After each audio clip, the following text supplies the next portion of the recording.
Hey guys, Dan here with Battlefield Curator, and hey, it's September. So, what are the top 5 military surplus rifles that you could use for deer season? And I think, depending on your location as well also is a factor, because some locations you might want to use a scope. So, we're just going to go over top 5 military surplus rifles with iron sights. And due to the short supply and higher demand for ammo, I'm going to pick rifles that you could probably find ammo for. Last year I was able to take a deer with a military surplus rifle that you probably wouldn't expect. So, as a bonus military surplus rifle, I'm going to add it at the very end of the video. Starting off, in no particular order, number 1, the Lee Enfield number 4 Mark 1 or Mark 1 Star. These rifles are the British workhorse of World War II. Prior to World War II, the British realized some of the faults of the Lee Enfield number 1 Mark III Star. So, what they ended up doing was developing the number 4 Mark I. And the number 4 is a heavy barrel. Its rear sight is actually placed further back on the receiver instead of on the barrel. Because when you think about the distance between the front sight and the rear sight, you're probably going to be a lot more accurate, as opposed to having the sights a lot closer to each other. The number 4 fires the 303 British, and you should be able to find soft points for the 303 British. On top of that, I don't know why you would need it, but it does have a 10-round detachable magazine. I mean, you probably only need a few rounds in a magazine to go hunt deer. Some states might restrict this, so check your local laws. Overall, the British Lee Enfield number 4 Mark I and Mark I Star will be a pretty good option to take deer hunting this season. Alright, number 2, we're looking at the M1 Garand. The M1 Garand is a favorite among collectors, and it fires the 30-06. Pros: you get a powerful cartridge and a semi-automatic weapon. The downside, I would say, is that you have the 8-round end block clips. That might just be a small annoyance, but hey, the M1 Garand is an excellent choice to take hunting this deer season. Alright, number 3, the Mosin Nagant. Yes, this rifle is pretty common. You can find it a lot of places, and they still might be pretty cheap. A friend recently told me that he got one for under $300 not too long ago. So if you don't have a Mosin Nagant, it might not be so hard to find. And they've got all different kinds of models of Mosins. You've got the model 1891, which is the oldest model. It has the longest barrel, but the sights might be a little outdated. So if you're looking for something with a little bit better sights, maybe see if you can find, or if you have, a model 9130. Which is the model that the Soviets took to World War II.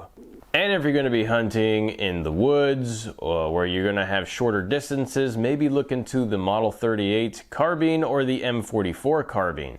Now, the M44 carbine does have that swing out bayonet, so that might be a nuisance if you're trying to hunt with it. But you do have a bayonet for some reason if you need it and you're hunting and you come across a hog or something. That would be interesting. Has anybody ever killed a hog with a bayonet? Let me know in the comments.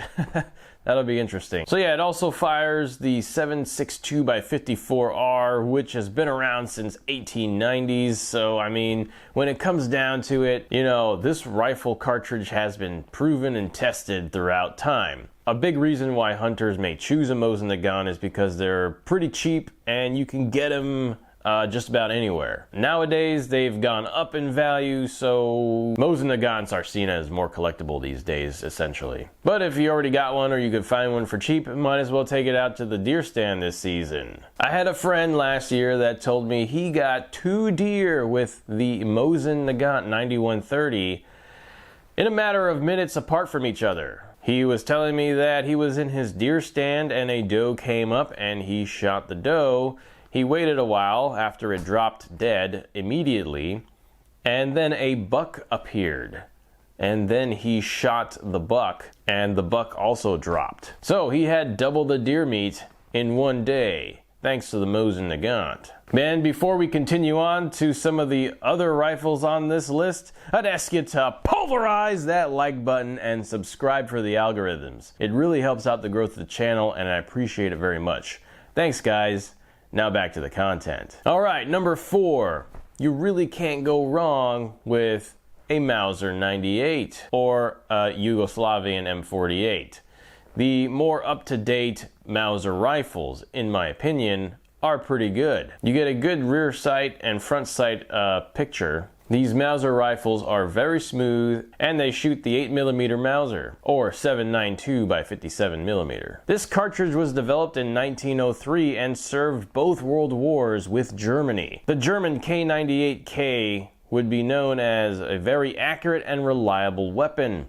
So, when you go deer hunting, you would expect a Mauser rifle not to be at fault if you somehow mess up your shot. There are so many rifles that are based off the original Mauser design. So when you think about it, the Mauser is a really good weapon. The Mauser 98's pretty much known as the bad guy gun, and they're highly collectible.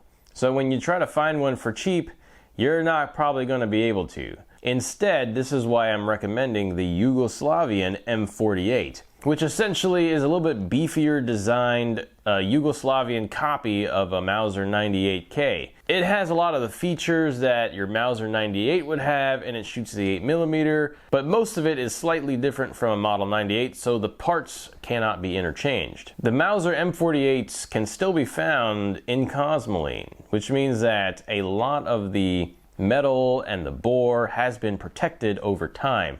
So all you gotta do is clean them out real good, and you've got yourself a Mauser rifle to take to the deer stand. Alright, number 5, the SKS Carbine. These SKS rifles are currently available at Palmetto State Armory, specifically the Chinese Type 56, which is the older but more relatable to the Russian SKS 45 counterpart. The SKS fires the 7.62x39 cartridge, which is a little bit better for your closer to medium engagements. The SKS was used by COM-block nations during Cold War era conflicts. It's proven itself in battle and will definitely be a good option to take deer hunting. You really don't want to go over certain distances with the SKS because bullet drop is significant over 300 yards. So keep it to a closer engagement distance with the SKS. That being said, the 7.62x39 cartridge still does a decent amount of damage to take your deer down pretty fast.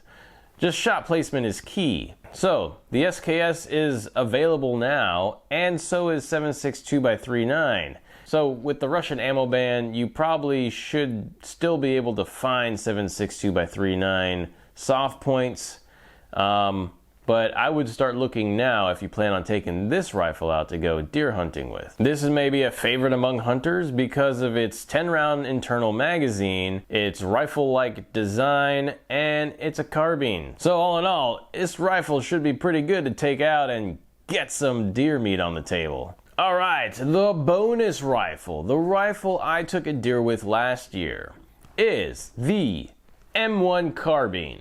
That's right, the M1 carbine fires the .30 carbine round, which is very comparable to the .357 Magnum as far as power. Now the M1 carbine is a short, lightweight platform coming in at about 5-6 pounds or so, depending how many bullets you have in the magazine. The M1 carbine was mass produced during World War II, and 6 million ended up being built for the US military. The M1 carbine proved to be a really efficient and lightweight semi-automatic weapon for personal defense during the war. This is probably a little bit more of a challenging rifle to take deer hunting, and I'd only use it like I did last year in thicker forested areas. So if you're going to be hunting in very close areas and you want something super lightweight that's going to be effective, try out the M1 carbine this deer season. So with the conclusion of the video, tell me in the comments what you are going to be using to hunt this deer season. I'd like to know. Don't forget to check us out on Instagram and Facebook, and as always, be sure to learn history and curate history. Make it a great day.